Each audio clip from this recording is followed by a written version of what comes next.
जोर सा झटका धीरे से লাগে তো ধীরেটা কার পেছনে গেল? তৃণমূলে তো যায়নি। যারা ছিল বিরোধী দলনেতা তার আগে একটা অস্থায়ী যোগ হয়ে গেল, তো ডিমোশন। রাজ্য বিধানসভার বিরোধী দলনেতা নিয়ে মহামান্য কলকাতা হাইকোর্ট যে রায় দিয়েছেন, একাংশের মিডিয়া এবং কিছু সোশ্যাল মিডিয়া আর কিছু পণ্ডিত তাকে বিকৃত করে তৃণমূলের ধাক্কা, অমুকে তমুক, বিরোধী দলনেতা চাটন এইসব বলে চালাতে চাইছে। পরিষ্কার বাংলা ভূষাটা বুঝে নিন। মামলাটায় রায় দেওয়া হয়েছে যে এই বিষয়ে দু মাস সময় দেওয়া হয়েছে সিঙ্গল বেঞ্চে। ডিভিশন বেঞ্চ বলেছে সিঙ্গল বেঞ্চে শুনবে এবং নিষ্পত্তি করবে, কিন্তু এই 2 মাস এই বিরোধী দলনেতার সঙ্গে সম্ভবত মুখ্য সচেতক পদটি এটা প্রভিশনাল থাকবে। হাইকোর্টের অর্ডারে প্রভিশনাল অর্থাৎ অস্থায়ী করে দেওয়া হয়েছে। তো এটা ধাক্কাটা, এই যে জোর সা ঝটকা ধীরে সে লাগে, তো ধীরেটা কার পেছনে গেল? তৃণমূলে তো যায়নি। যারা ছিল বিরোধী দলনেতা তার আগে একটা অস্থায়ী যোগ হয়ে গেল, তো ডিমোশন।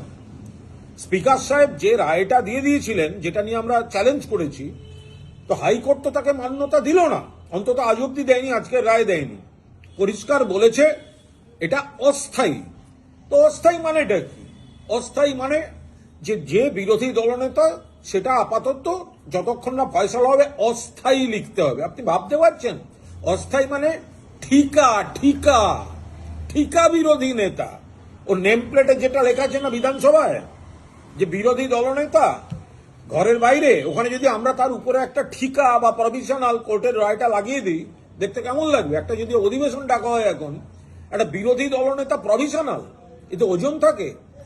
বিরোধী দলনেতার পদটার মান ইজ্জত সব এরা 12টা বাজালো এই পলিটিক্সটা করতে গিয়ে।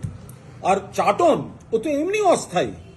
সিপিএম এ অস্থায়ী ছিল, তৃণমূলে অস্থায়ী, বালুরঘাটের ওই মেয়েটি যে এফআইআর করেছিল তার কাছে অস্থায়ী।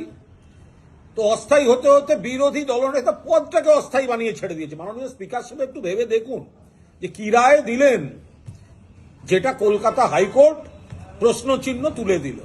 আর মিডিয়ার যারা অত্যন্ত এটা নিয়ে বিকৃত প্রচার করছেন, মিনিমাম বিশ্বাসযোগ্যতাটুকু রাখুন যে বিরোধী দলনেতার আগে একটা অস্থায়ী লাগিয়ে দিয়েছে কলকাতা হাইকোর্ট, সেটা দয়া করে একটুখানি রাখুন। শুধুমাত্র অন্ধ তৃণমূল বিরোধিতা করতে গিয়ে মানুষকে ভুল বোঝানো, অপপ্রচার, এটা আর কতদিন চলবে? বাস্তব মেনে নিন। অস্থায়ী বিরোধী দলনেতার নামের আগে একটা অস্থায়ী আজ বসিয়ে দিয়েছেন হাইকোর্ট, কারণ এটার এখনো ফয়সালা হয়নি, আইনি লড়াই চলছে।